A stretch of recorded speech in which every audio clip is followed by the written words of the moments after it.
മോഡലിംഗിന്റെ പേരിൽ യുവതികളെ കെണിയിൽപ്പെടുത്തി വിദേശത്തേക്ക് കടത്തുകയും ലൈംഗിക ചൂഷണത്തിന് ഇരയാക്കുകയും ചെയ്യുന്ന സെക്സ് റാക്കറ്റിനെ കുറിച്ചുള്ള കൂടുതൽ വിവരങ്ങളാണ് പുറത്തുവരുന്നത്. കൊച്ചി സിറ്റി പോലീസ് കമ്മീഷണറുടെ പ്രതികരണമാണ് കേട്ടത്. ഈ കേസുമായി ബന്ധപ്പെട്ട് ഇത്തരത്തിൽ നിരവധി യുവതികളെ ഈ സംഘം സെക്സ് റാക്കറ്റിൽ പെടുത്തിയിട്ടുണ്ടെന്നും ലൈംഗിക ചൂഷണത്തിന് ഇരകളാക്കിയിട്ടുണ്ടെന്നുമാണ് പോലീസിന് പ്രാഥമികമായി ലഭിച്ചിരിക്കുന്ന വിവരങ്ങൾ. 3 പേരാണ് മരട് പോലീസിന് പരാതി നൽകിയിരിക്കുന്നത്.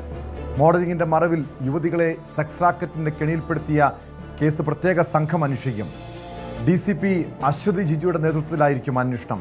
1-ാം പ്രതി സിന്ധുവിനെ വിദേശത്ത് കടക്കാൻ ശ്രമിക്കുന്നതിനിടെ മുംബൈയിൽ വെച്ച് പിടികൂടുകയായിരുന്നു. കേസിൽ 5 പ്രതികളിൽ 3 പേർ പിടിയിലായിട്ടുണ്ട്. മോഡലിംഗ് രംഗത്തുള്ളവരുൾപ്പെടെയുള്ള യുവതികളാണ് ഈ പിടിയിലായവരിലുള്ളത്. വിവരങ്ങളുമായി ഡാനി ഇപ്പോൾ ചേരുന്നു കൊച്ചിയിൽ നിന്ന്. ഡാനി, ഇന്നലെ വൈകിട്ടോടുകൂടിയാണ് മോഡൽ ഉൾപ്പെടെയുള്ള ഈ സംഘത്തെ പോലീസ് പിടികൂടുന്നത്. അതായത് കഴിഞ്ഞ കുറച്ച് ദിവസങ്ങളായി പോലീസിന്റെ നിരീക്ഷണത്തിലായിരുന്നു. പ്രത്യേകിച്ചും ഈ 3 യുവതികൾ മരട് പോലീസിന് പരാതി നൽകുന്നു. ഇവരെ വിദേശത്തേക്ക്, ഗൾഫിലേക്ക് എത്തിച്ച്, അതും മറ്റ് മോഡലിംഗിന്റെ പേരിൽ വിദേശത്തേക്ക് എത്തിക്കുന്നു. അവിടെ സെക്സ് റാക്കറ്റിന്റെ കെണിയിൽപ്പെടുത്തുന്നു, ലൈംഗികമായി ചൂഷണം ചെയ്യുന്നു. എത്ര പേർ ഈ കെണിയിൽ പെട്ടിട്ടുണ്ട്, ഈ സെക്സ് റാക്കറ്റിന്റെ കെണിയിൽ പെട്ടിട്ടുണ്ടെന്നാണ് പോലീസിന് പ്രാഥമികമായി ലഭിച്ചിരിക്കുന്ന വിവരങ്ങൾ. അതോടൊപ്പം ഈ അന്വേഷണ സംഘവുമായി, ഈ പ്രത്യേക അന്വേഷണ സംഘവുമായി ബന്ധപ്പെട്ട വിവരങ്ങൾ.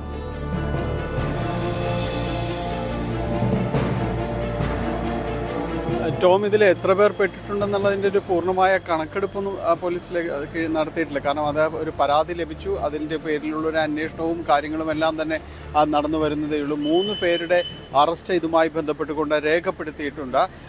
ഇതിൽ ഏറ്റവും പ്രധാനപ്പെട്ട 3 പേർ തന്നെയാണ് എന്നതാണ് പോലീസ് പറയുന്നത്. പോലീസ് പറയുന്നതിൽ പ്രധാനപ്പെട്ടൊരു കാര്യം, ഇതിൽ ഇനിയും പരാതികൾ വരാനുണ്ട്. അത് ആ രീതിയിൽ തന്നെയാണ് പ്രതീക്ഷിക്കുന്നത്. വരുന്ന ദിവസങ്ങളിൽ അല്ലെങ്കിൽ വരും മണിക്കൂറുകളിൽ കൂടുതൽ പരാതികൾ ഉണ്ടായേക്കും എന്ന പ്രതീക്ഷ തന്നെയാണ് പോലീസ് പറയുന്നത്. പരാതിപ്പെടുവാനുള്ളവർക്ക് പൂർണ്ണമായും പോലീസിന് മുന്നിലേക്ക് കടന്നു വരാം. അവരുടെ ഒരു ഐഡൻറ്റിറ്റി രഹസ്യമായി സൂക്ഷിക്കും. അതുകൊണ്ട് ആർക്കും ഇതിൽ പരാതിപ്പെടാം. ഇതിൽ ഇരയായവർക്ക് ആർക്കും തന്നെയും മുന്നോട്ട് കടന്നു വരാമെന്ന് തന്നെയാണ് പോലീസ് പറയുന്നത്. ഇതിൽ ഇരയാക്കപ്പെട്ടവരുണ്ട് എന്നത് ഇപ്പോൾ പരാതി നൽകിയിരിക്കുന്നവരുടെ മൊഴിയിൽ നിന്നാണ് പോലീസിന് വ്യക്തമാകുന്നത്. കാരണം അവരുടെ മൊഴി പ്രകാരം അവിടെ അകപ്പെടുമ്പോൾ, ദുബായിൽ ചെല്ലുമ്പോൾ തന്നെയും ഇവരുമായിട്ട് ബന്ധമുള്ള അല്ലെങ്കിൽ ഇവരുടെ കെണിയിൽപ്പെട്ട വേറെയും ആളുകൾ ഉള്ളതായിട്ട് ഇവർക്ക് വിവരം ലഭിച്ചിട്ടുണ്ട്. അപ്പോൾ അതുകൊണ്ടാണ് പറയുന്നത്, ഇതിനൊരു കുറച്ചുകൂടി വിസ്തൃതമായ രീതിയിലേക്ക് അന്വേഷണം പോകേണ്ടി വരും. കൂടുതൽ പേർ ഇരകളായിട്ടുണ്ട്, ആരെങ്കിലും രക്ഷപ്പെട്ട് നാട്ടിലെത്തിയിട്ടുണ്ടോ എന്നതടക്കമുള്ള കാര്യങ്ങളിൽ ഇനിയും അന്വേഷണം നടക്കേണ്ടതുണ്ട്. എന്തായാലും ഈ യുവതിയുടെ പരാതി പ്രകാരം വലിയ ആസൂത്രണത്തോടുകൂടി തന്നെയാണ് ഈ പ്രതികളായ ഇപ്പോൾ സിന്ധു എന്ന് വിളിക്കപ്പെടുന്ന 1-ാം പ്രതി, അവർ മുംബൈയിൽ നിന്നാണ് അറസ്റ്റിലാകുന്നത്. സിന്ധു എന്നതൊരു വിളിപ്പേരാണ്. അവരുടെ മറ്റൊരു പേരാണ് അവരുടെ എമിറേറ്റ്സ് ഐഡിയിൽ അടക്കം സ്റ്റോയിസ് എന്ന് പറയുന്ന പേരാണ് അവർ രേഖപ്പെടുത്തിയിരിക്കുന്നത്. സിന്ധു 1-ാം പ്രതിയാണ്.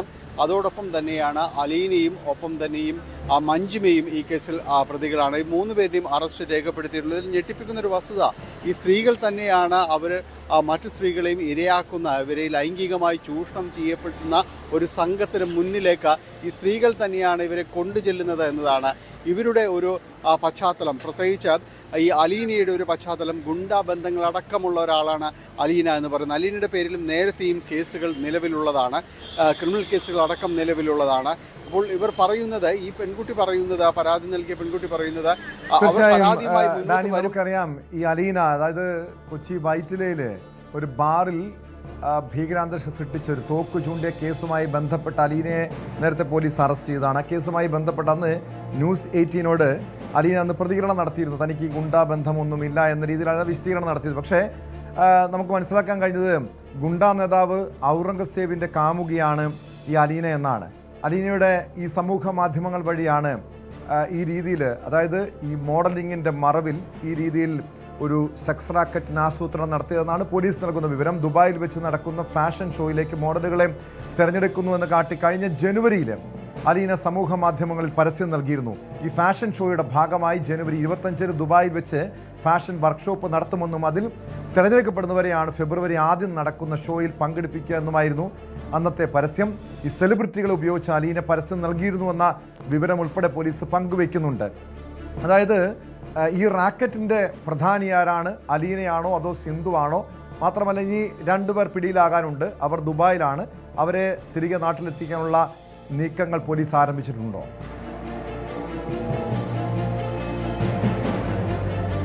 ഈ 2 പേരെ കൂടി, അതായത് ദുബായിലുള്ള ഈ പ്രതികളിലായ 2 പേരെ കൂടി നാട്ടിലേക്ക് എത്തിക്കാനുള്ള ഒരു ശ്രമത്തിലാണ് പോലീസ് ഉള്ളത്. കാരണം ഈ ഒരു സംഘം അതായത് ഈ 5 പേരിൽ അവസാനിക്കുമോ, ഇനിയും കൂടുതൽ ആളുകളുണ്ടോ എന്നതടക്കമുള്ള കാര്യത്തിൽ പരിശോധന വേണം. കാരണം ഇവരെ ചോദ്യം ചെയ്തതിൽ നിന്ന് മാത്രമേ കൂടുതൽ ആളുകൾ ഇതിൽ ഉൾപ്പെട്ടിട്ടുണ്ടോ എന്നതടക്കമുള്ള കാര്യങ്ങളിൽ വ്യക്തത വരികയുള്ളൂ. ഏതായാലും ഇവരെ ദുബായിലേക്ക് ആളുകളെ കൊണ്ടുപോകുന്നു, അവർക്ക് പല തൊഴിലവസരങ്ങളടക്കം വാഗ്ദാനം ചെയ്യുന്നു. പ്രത്യേകിച്ച് മോഡലിംഗ് രംഗത്തടക്കം, മേക്കപ്പ് രംഗത്തടക്കമുള്ള കാര്യങ്ങൾ ഈ പരാതിക്കാരിയായ യുവതിക്ക് മേക്കപ്പ് മേഖലയിൽ അവസരമടക്കം വാഗ്ദാനം ചെയ്തുകൊണ്ടാണ് അവരിൽ നിന്ന് പണം ഈടാക്കിയതായും പോലീസ് പറയുന്നുണ്ട്. അപ്പോൾ അങ്ങനെ ഈ ഒരു സാമ്പത്തിക തട്ടിപ്പും ലൈംഗിക ചൂഷണവും എല്ലാം തന്നെയും ഇവർ ഈ സംഘത്തിൻ്റെ ഭാഗമായിട്ടുണ്ടായിരുന്നു. അപ്പോൾ സ്ത്രീകൾ മാത്രം നേതൃത്വം നൽകുന്ന ഒരു സംഘമാണോ ഇതെന്ന കാര്യത്തിൽ പോലീസിന് സംശയമുണ്ട്. മറ്റുള്ളവരെ കൂടി ചോദ്യം ചെയ്താൽ മാത്രമേ ഇതിനും മറ്റാരെങ്കിലും ഇടനിലക്കാരിന് ഇതിൽ പ്രവർത്തിച്ചിട്ടുണ്ടോ എന്നതടക്കമുള്ള കാര്യങ്ങളിൽ ഒരു സ്ഥിരീകരണം വരികയുള്ളൂ. അതിലൊരു പ്രധാനപ്പെട്ട കാരണം ഈ അലീനയുടെ ഗുണ്ടാബന്ധങ്ങളടക്കം തന്നെയാണ്. കാരണം അവർക്കൊരു ക്രിമിനൽ പശ്ചാത്തലമുള്ള ഒരാളാണ്. മറ്റുള്ളവർക്കും ഈ സംഘവുമായിട്ട് ചേർന്ന് പ്രവർത്തിക്കുന്നവരാണ്. അവർക്ക് ഈ ആളുകളെ, പെൺകുട്ടികളെ തന്നെ ഇതിൽ ഇരയാക്കി മാറ്റുന്നതിലും ആ സംഘം വിപുലപ്പെടുത്തുന്നതിലും അവരുടെ സാമ്പത്തിക ലാഭവും മറ്റു കാര്യങ്ങളും മാത്രം ലക്ഷ്യം വെച്ചുകൊണ്ട് നടന്ന തികച്ചും ക്രിമിനൽ സ്വഭാവമുള്ള ഈ സ്ത്രീകൾ തന്നെയാണ് ഇവരെല്ലാവരും തന്നെ. അപ്പോൾ കൂടുതൽ ആളുകൾ ഇതിൽ ഉൾപ്പെട്ടിട്ടുണ്ടോ, ഇത് മാത്രമായിരുന്നു ഇവരുടെ പ്രവൃത്തി എന്നതിലടക്കം പരിശോധന നടത്തുമ്പോൾ DCP അശ്വതി ജിജിയാണ് ഈ കേസും അന്വേഷണവുമായിട്ട് പോകുന്നത്. അവർക്കാണ് ഇതിൻ്റെ അന്വേഷണത്തിൻ്റെ ചുമതല. അപ്പോൾ കൂടുതൽ പരാതികൾ വരുന്ന ദിവസങ്ങളിലടക്കം ഉണ്ടാകാൻ സാധ്യതയുണ്ട് എന്ന് തന്നെയാണ് പോലീസ് കരുതുന്നത്. മാത്രവുമല്ല ഇവരെ ചോദ്യം ചെയ്യുന്ന കൂടുതൽ വിവരങ്ങൾ ലഭിക്കും. ഇവർക്ക് വിദേശത്ത് ഇവരുടെ ഈ രീതി എങ്ങനെയായിരുന്നു? അതായത് ഈ അലീന സമൂഹ മാധ്യമങ്ങളിൽ പരസ്യം നൽകുന്ന ദൃശ്യങ്ങളടക്കം പുറത്തു വന്നിട്ടുണ്ട്. പോലീസ് അത് കേന്ദ്രീകരിച്ച് അന്വേഷണം നടത്തുന്നുണ്ട്. പോലീസ് നൽകുന്ന സൂചനകൾ അനുസരിച്ച് ഈ ദുബായിലെത്തുന്ന മോഡലുകളെ ഹോട്ടലുകളിൽ എത്തിക്കുകയും അവിടെ വെച്ച് ശീതളപാനീയത്തിലോ അതല്ലെങ്കിൽ ബലമായോ ലഹരി മരുന്ന് നൽകി ബോധരഹിതരാക്കിയ ശേഷം ലൈംഗിക പീഡനത്തിന് ഇരയാക്കുകയാണ് ചെയ്യുന്നതാണ് മനസ്സിലാക്കാൻ കഴിയുന്നത്. ഇതിൻ്റെ ദൃശ്യങ്ങൾ പകർത്തി പിന്നീട് ഭീഷണിപ്പെടുത്തി തുടർച്ചയായി പീഡനത്തിന് ഇരയാക്കും. ഇത്തരത്തിൽ ഒട്ടേറെ പേരെ, അതായത് വീട്ടമ്മമാർ ഉൾപ്പെടെയുള്ളവർ ഈ കെണിയിൽപ്പെട്ടിട്ടുണ്ട്, ഈ സംഘത്തിൻ്റെ കെണിയിൽപ്പെട്ടിട്ടുണ്ട് എന്ന കണ്ടെത്തലുകളുണ്ട്. അതായത് പരാതിയുമായി നിലവിൽ 3 പേരാണ് സമീപിച്ചിരിക്കുന്നത്. ഒരുപക്ഷെ ഭയം കാരണം പരാതി നൽകാത്തവരാകാം, അല്ലെങ്കിൽ നാണക്കേട് കാരണം പരാതി നൽകാത്തവരാകാം. കാരണം ഒരുപക്ഷെ വീട്ടിൽ നിന്നും ഇക്കാര്യത്തെക്കുറിച്ച് അറിഞ്ഞിട്ടുണ്ടാകില്ല. അങ്ങനെ ഇവർ ഈ കെണിയിൽപ്പെടുത്തിയിട്ടുള്ള ഇരകൾ ആരൊക്കെയാണെന്ന് മനസ്സിലാക്കാൻ, കണ്ടെത്താൻ പോലീസിന് കഴിഞ്ഞിട്ടുണ്ടോ?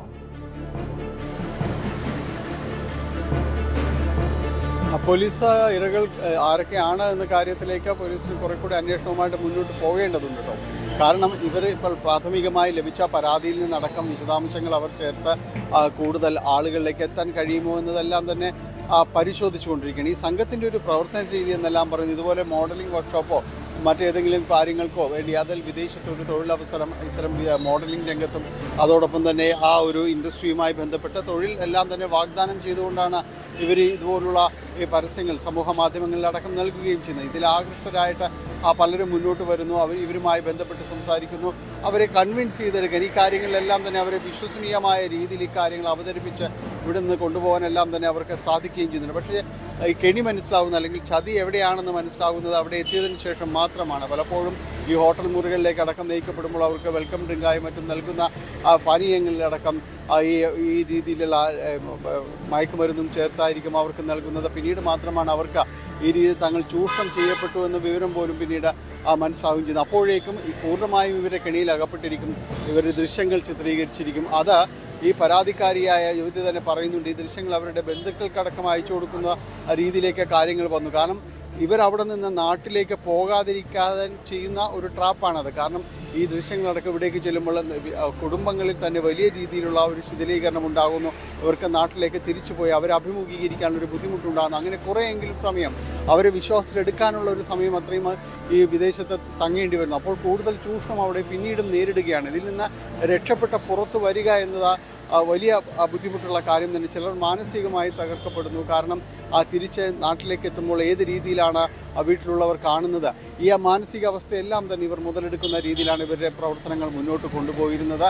അതുകൊണ്ട് തന്നെയാണ് ഇതിൽ അകപ്പെട്ടവർ പുറത്ത് പറയാതിരിക്കുന്നവരുണ്ടാകാം, ഇപ്പോഴും അവിടെ തന്നെ തുടരുന്നവരുണ്ടാകാം, രക്ഷപ്പെട്ട നാട്ടിലെത്തിയിട്ട് ഇത് പരാതിപ്പെടാൻ പോലും കഴിയാതെ പോയവരുണ്ടാകാം. അപ്പോൾ ഇവരെല്ലാം കുറിച്ച് വിശദമായ രീതിയിലേക്ക് അന്വേഷണം നടത്തി വരൂ. ഇതൊരു അറ്റത്ത് നിന്ന് പോലീസ് ഒരു അന്വേഷണം തുടങ്ങുന്നു എന്ന രീതിയിൽ തന്നെയാണ് അന്വേഷണ സംഘം പറയുന്നത്.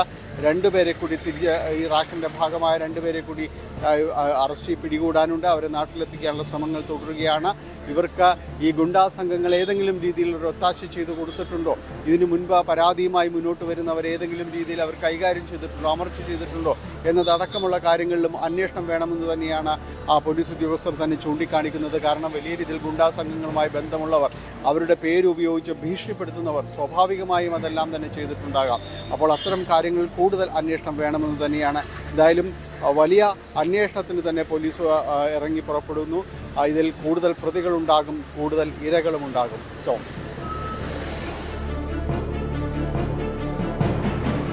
വ്യക്തമാണ്. ഡാനി പോളാണ് വിവരങ്ങൾ നൽകിയത് കൊച്ചിയിൽ നിന്നും. എന്തായാലും മോഡലിംഗിൻ്റെ മറവിൽ ദുബായിലെത്തിച്ച് ലഹരിമരുന്ന് നൽകി ലൈംഗിക ചൂഷണത്തിന് ഇരയാക്കിയ കേസിൽ സെക്സ് റാക്കറ്റിലെ പ്രധാനികളായിട്ടുള്ള മോഡൽ ഉൾപ്പെടെ 3 പേരെയാണ് പോലീസ് അറസ്റ്റ് ചെയ്തിരിക്കുന്നത്. ഇനി 2 പേരെ കേന്ദ്രീകരിച്ചുള്ള അന്വേഷണം നടക്കുന്നുണ്ട്. കൂടുതൽ പേർ ഇരകളായിട്ടുണ്ടെന്ന സൂചനയാണ് പോലീസ് നൽകുന്നത്. കൂടുതൽ വാർത്തകൾക്ക് news 18 Keralam YouTube channel subscribe ചെയ്യുക.